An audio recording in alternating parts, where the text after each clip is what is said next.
Tumakas na tayo, takasan na natin ang mundo.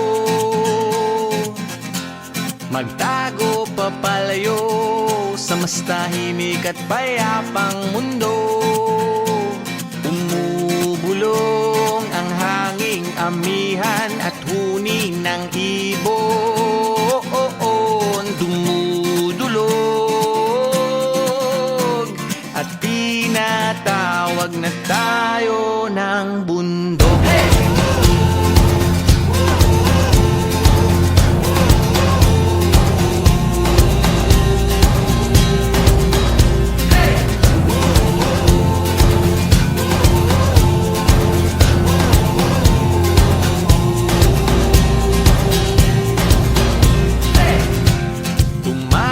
Na tayo, palayo sa maraming tao.